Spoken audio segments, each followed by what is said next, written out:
What's going on, everybody? It's Treyding here, and in this video you're going to see me creating an Excel sheet to do fundamental comparison analysis. So this is how I do my fundamental analysis. I kind of walk over how I do it, go over the comparisons, the numbers that I divide, and then I put those numbers into an Excel sheet so that you can then take the fundamental analysis that I do in order to compare the valuations of companies inside the same sector. I think this is really, really useful for when you are deciding maybe what to invest in. Maybe you want to invest in a specific sector, but you're not sure which specific stock. I think a tool like this is very helpful. Now, I will say, I don't have any like setup or anything to this. It's right off of my stream that I did this morning. So it's a little maybe all over the place, but I wanted to post the whole thing. I think it's important for you guys to see how the Excel sheet is made so that you know how to use it, you know why it's being used, rather than just here's an Excel sheet that you wouldn't really know what to do with. So you're going to see it all being made. You're going to see how useful it is. I'm going to show you how to use it and that kind of stuff. So hopefully you enjoy. If you do, please hit the like button. If you're new around here, hit that red subscribe button. With that being said, let's go. Okay, so I do want to create an Excel sheet. So as you guys know, let's start here actually. Let's start here. A lot of you guys have seen me do this. But let me just go over it with you all so you have the overall idea of what I want to do. So if you've never seen me do this, boy, are you in for a treat. Not really. But the way I quickly fundamentally analyze a company, we're just going to look at Apple right now. Obviously a very strong company, but I just want to show you an example. So the things I look at, I go to Yahoo Finance and I look at just a couple of things on here, and I want to quantify that on my Excel sheet here. So first thing I look at, I compare market cap to revenue. I think that's very important. Then I look at PEG ratio. I think this is an important number as well. Just straight up look at the PEG ratio. And then I compare, what else do I compare? I compare EBITDA to debt, and then I compare cash to debt. So what was that? Was that like 4 or 5 things I just said? I really just want to put those things on this sheet so that I can do the calculations, so that it's easier to compare stocks against each other instead of just like having to try to formulate those numbers in my head, remember them in my comparisons. I want to make an Excel sheet that makes that easier. I just realized you guys can't see anything because of the Weeple. Get that out of the way. We can also the tip jar can stay there. It's not going to be in the way. Revenue, PEG ratio.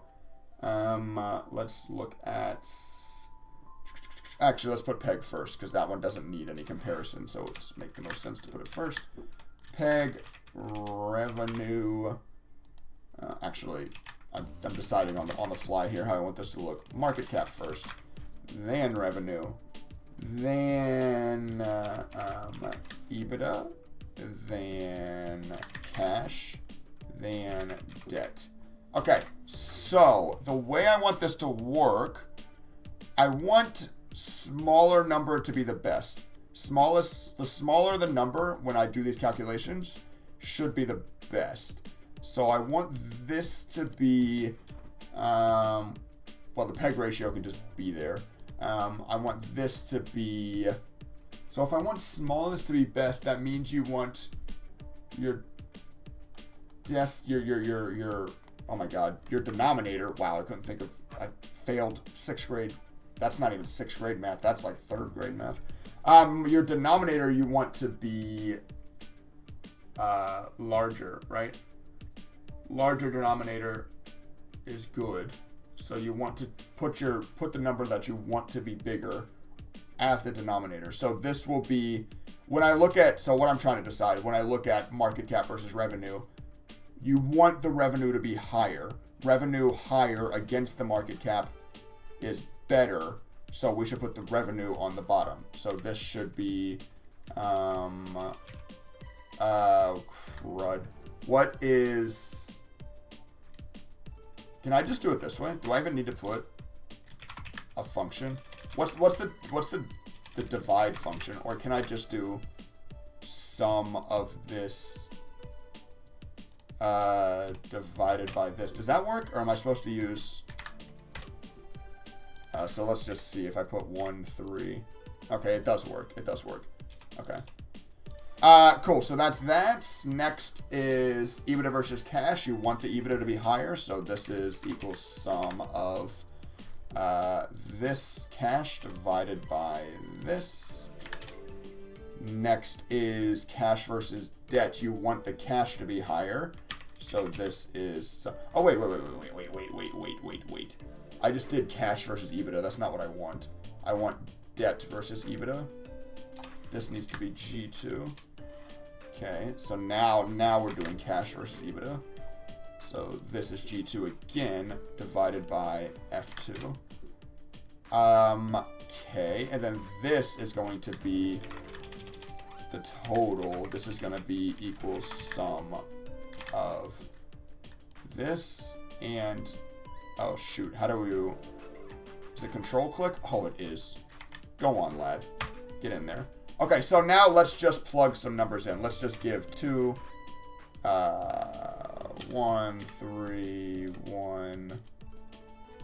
No, wait. I want EBITDA to be better, so let's put this, this. Just want to see if it's working correctly.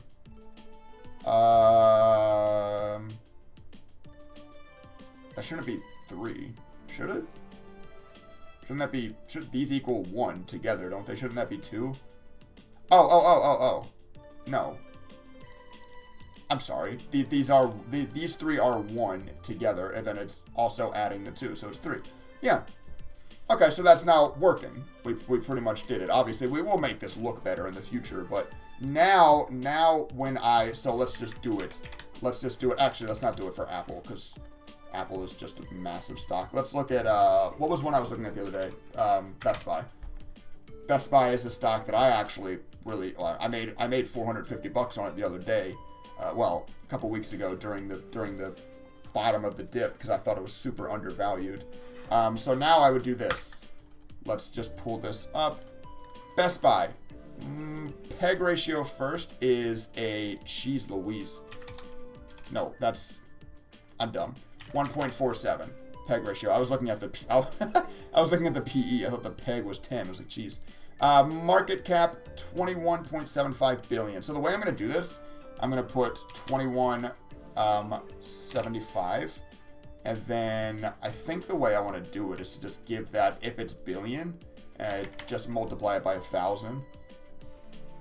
I think that's the easiest way to do it. And then the millions we just won't put the thousands on the end. I think that's the easiest way to do it. I'm doing all this math like on the fly as I'm going right now, so if that's the stupidest thing I've ever said, somebody in chat, please help me.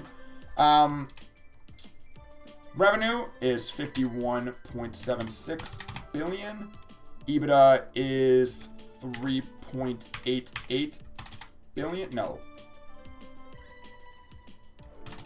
I need to be careful with what I'm doing with the decimals, actually. Because I can't just add billion on the end of 2 decimals.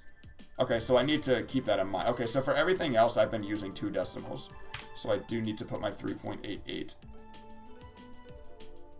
I have to make sure I'm doing that right. Somebody in chat let me know if that makes any sense. I'm trying to think this through, create it, and make sense to math all at the same time. Confusing myself a little bit, but I think I'm doing it right. And then debt is 3.94123. So all of these are billions. All of these I use 2 decimal places on and just multiplied by 1,000. So I think that should work. So this gives you a 4.24. So 4.25 is your number here. Now, okay, cool, Trey, 4.25. What the hell does that mean? So what you would do is then compare that. What's a Best Buy competitor? I mean, I see Newegg there. I don't think Newegg is a direct Best Buy competitor, but it's the first one that I see. So let's just go here. Now you would do the same thing for a competitor. You would do the same thing. Let's look at Newegg. I can't type to save my life. Peg ratio on Newegg is, ooh, not available. Oh, what do you do when the peg's not available?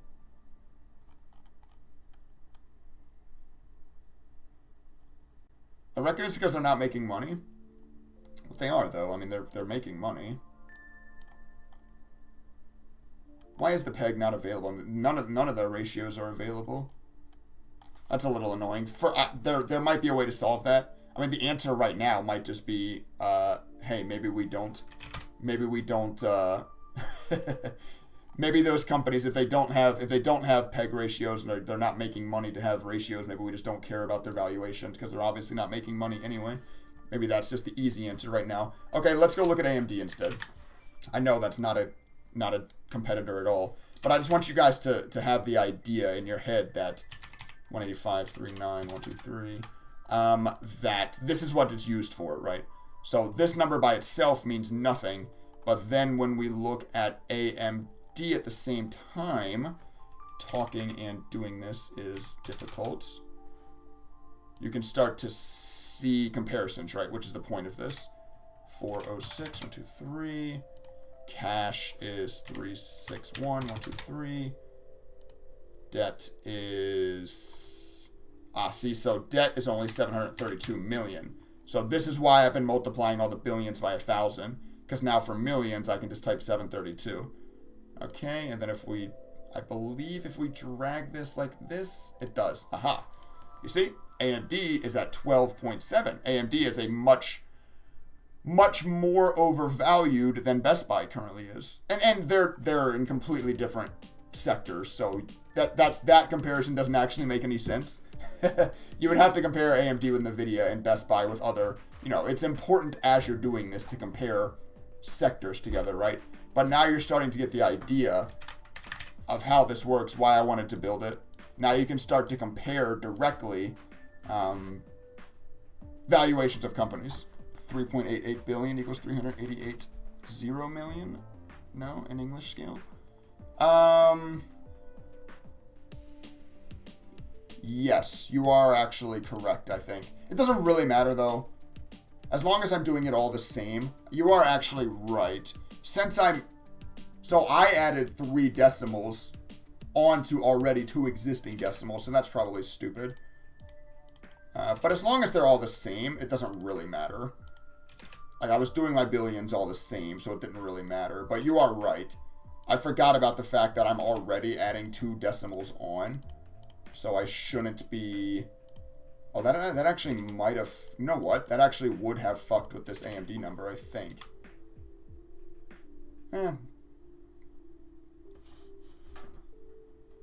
I'll have to, oh wait, this is wrong, that's why I didn't fix this one. I'll have to think about, I'm pretty sure this is the cleaner way to do this. I think you're right, yeah.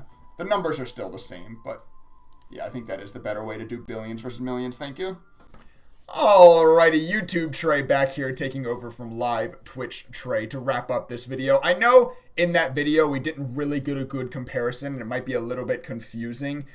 In that video we compared Best Buy and AMD. It was early in the morning, I was live, I couldn't think of a good comparator for Best Buy, but the point of this realistically is that you want to be looking at stocks within the same sector. It doesn't mean AMD is overvalued because it has a higher total number here than Best Buy. They're in 2 completely different sectors. It doesn't really mean a whole lot to compare them. So at the end of this video, I wanted to go ahead and throw this up. I plugged in the numbers for your traditional FANG stocks, your Facebook, Apple, well, your Meta, they're called Meta now, Meta, Apple, Amazon, Netflix, and Google. I went ahead and plugged in the numbers. And a lot of you guys might be able to guess, well, Meta and Netflix, you might guess they would be low on the valuations because they both recently had pretty large gap downs. You'd be right with Meta.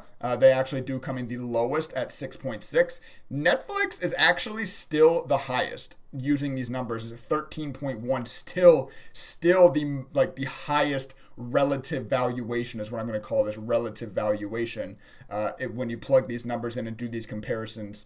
And Google is actually surprisingly low. Google is actually surprisingly close to Meta's relative valuation. So Google, might be, if you're a little bit worried about buying Meta after the gap down, I know they have some things to worry about outside of just valuation, right?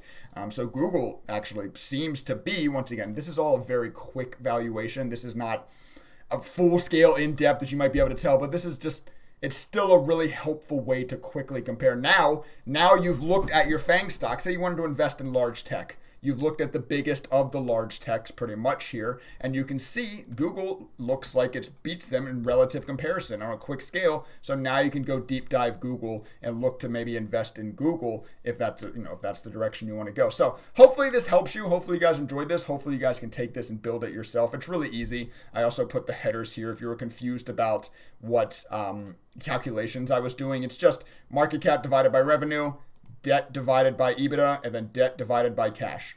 That's it. You get those numbers, plug them in. Obviously, you add PEG ratios. PEG ratios are added to that here in the total, and that's it. But it does give you a good, quick relative valuation, a good, quick way to relatively compare the value of companies within the same sector. So hopefully you guys can make use of this. Hopefully you found this conversation, this topic useful either way. If you did, please take the half second, hit the like button. It really does help. If you're new around here, hit the red subscribe button. And with that being said, I'm going to go ahead and sign out of this video. I will catch you all in the next one.